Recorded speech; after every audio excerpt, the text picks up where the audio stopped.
Shalom pemuda, dimanapun Anda berada, yang ada di rumah khususnya, kembali kita berjumpa, puji Tuhan dalam keadaan sehat tanpa konflik apapun, meskipun kita berjumpa lewat media.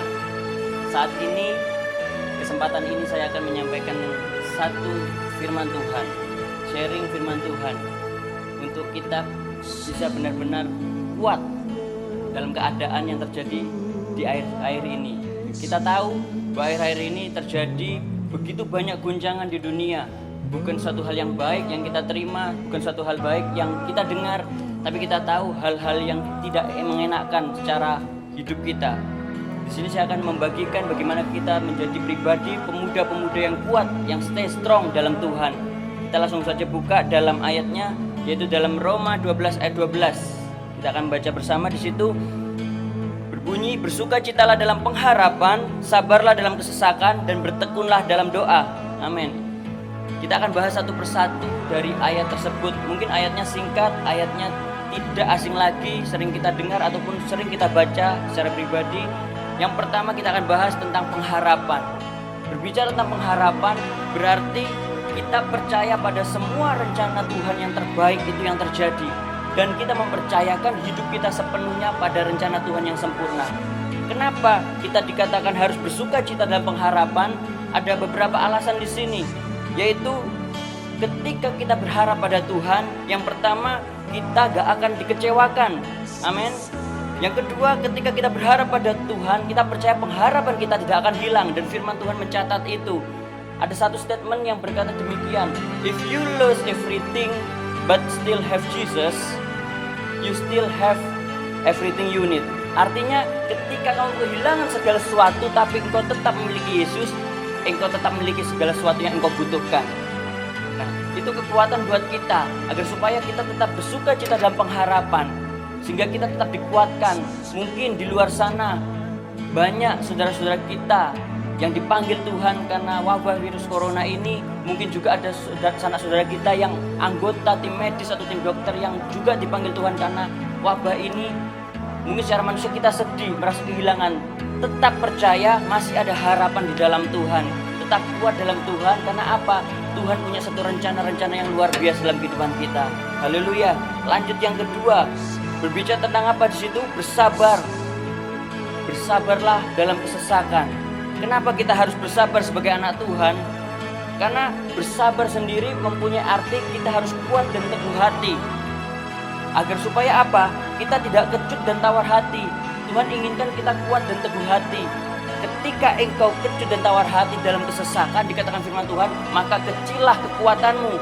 Bagaimana kita bisa punya daya kalau kita sendiri mengecilkan kekuatan kita? Kalau kita sendiri tidak kuat menghadapi segala sesuatu. Maka dari itu Tuhan katakan kita harus kuat dan teguh hati. Lewat kesabaran itu kita percaya Tuhan yang menyertai kita. Bahkan sejauh ini Tuhan menyertai kita bukan untuk meninggalkan kita. Dia Allah yang setia. Kenapa dikatakan kita harus sabar? Kita menanti waktunya Tuhan. Dikatakan orang yang menanti-nantikan Tuhan mendapat kekuatan baru. Dia seumpama Raja Wali yang naik terbang dengan kekuatan sayapnya. Itulah janji Tuhan. Maka dari itu kita perlu punya satu kesabaran di dalam Tuhan. Kita perlu menanti waktunya Tuhan, karena kita percaya waktu Tuhan adalah yang terbaik dan sempurna. Haleluya. Yang ketiga, dikatakan di situ harus bertekun dalam doa. Kenapa?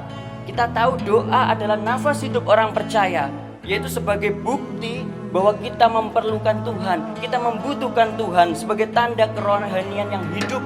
Berarti orang yang gak pernah doa, berarti rohaninya itu kering, rohaninya mati. Maka dari itu kita harus bertekun dalam doa. Karena apa? Lewat doa kita mampu menghadirkan segala sesuatu yang gak ada menjadi ada. Kuasa Tuhan yang terjadi dari hal yang natural menjadi supranatural.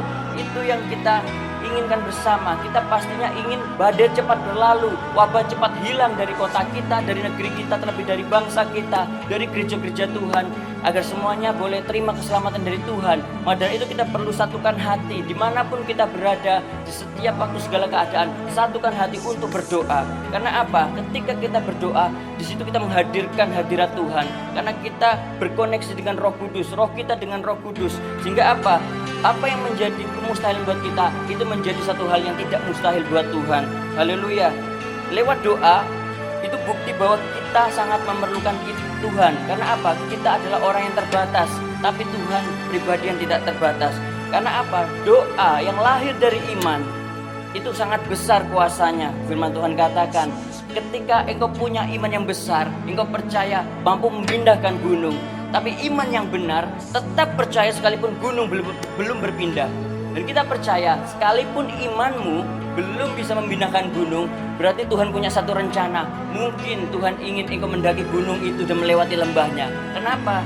Karena ketika engkau tahu keindahan puncak gunung dan kekelaman lembah, Tuhan ingin engkau sadar bahwa Tuhan selalu hadir dalam hidupanmu. Dimanapun engkau berada, dalam lembah kekelaman pun Tuhan hadir di situ.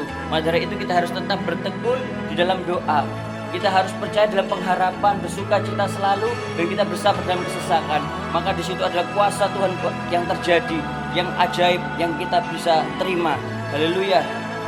Dan kita percaya apa yang menjadi syarat-syarat ini biarlah kita lakukan dengan sepenuh hati. Lewat firman Tuhan yang kita sudah terima, biarlah menjadi satu kekuatan buat kita untuk tetap stay strong.